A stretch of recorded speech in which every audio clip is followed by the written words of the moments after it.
আজি আমি শিকিম সেটস মানে কি হয় আচ্ছা ফার্স্ট আমি ডেফিনেশনটো চাও ডেফিনেশনে কি কৈছে সো ডেফিনেশনে কৈছে সেট মানে হয় a set is a well defined collection of object আচ্ছা তো ওয়েল ডিফাইন্ড এই বস্তুটো আমি মিনিংটো জানিব লাগিব ওয়েল ডিফাইন্ড মানে কি হয় ওয়েল ডিফাইন্ড মানে হয়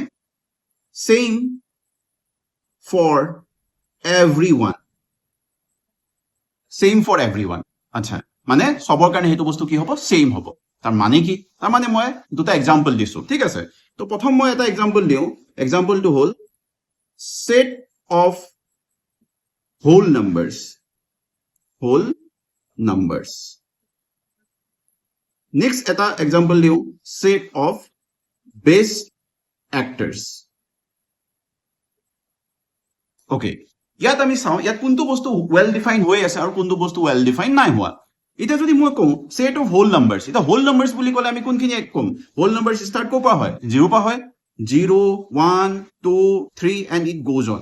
হয় তো এটা well defined হয় মোৰ কাৰণে যে কিটা নাম্বাৰ হোল নাম্বাৰ হয় তোমাৰ কাৰণেও সেই কিটা নাম্বাৰে হোল নাম্বাৰ হয় হোল নাম্বাৰ কিটা সলনি হ'ব নোৱাৰে মানে এটো কি হয় well defined আৰু এই যেটা well defined নাম্বাৰছ বিলাকক আমি একেলগে ৰাখো কালেক্ট কৰি পেলাই একেলগে ৰাখো হেতুকে আমি কি বুলি কম সেট বুলি কম ইয়াত মই 0 1 2 3 4 এই গুটে নাম্বাৰছ কিটা কালেক্ট কৰি একেলগে ৰাখিছো তো এই কালেকশন অফ কাৰ কালেকশন হৈছে well defined নাম্বাৰছ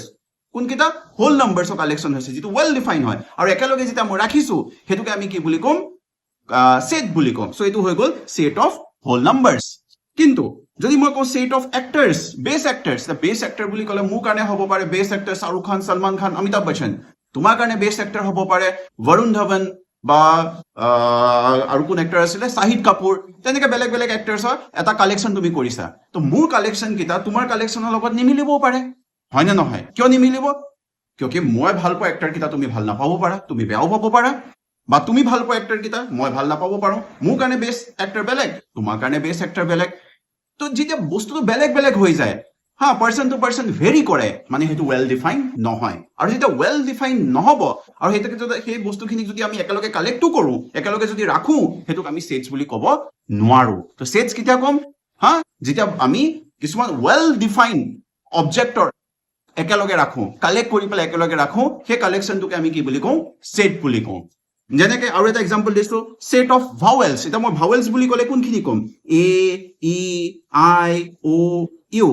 এটা তোমাৰ কাৰণে ভাৱেলছ কোন কিটা হ'ব A E I O U so it is well defined হেতু same for you and it is also same for me আমাৰ দুইজনৰ কাৰণে কি হৈ আছে একেকিটা এলফাবেটকে আমি ভাৱেলছ বুলি কওঁ মই ডি টুক ভাৱেলছ বুলি ক'ব নোৱাৰো বা মই এফ ক ভাৱেলছ বুলি ক'ব নোৱাৰো বা তুমি ডি বা এফ ক ভাৱেলছ বুলি ক'ব নোৱাৰা ভাৱেলছ বুলি কোৱাৰ লগে লগে কোন কিটা হ'ব A E I O U so it is same for everyone okay যেতিয়া আমি সেই গুটে তোমাৰ এ ই আই ও গুটেখিনি কালেক্ট কৰি একেলগে যেতিয়া ৰাখিম তো সেই কালেকশনটোকে আমি কি বুলি কম সেট বুলি কম আৰু কাৰ সেট হৈছে set of vowels in English alphabet বুজি পালা সেট মানে কি হয়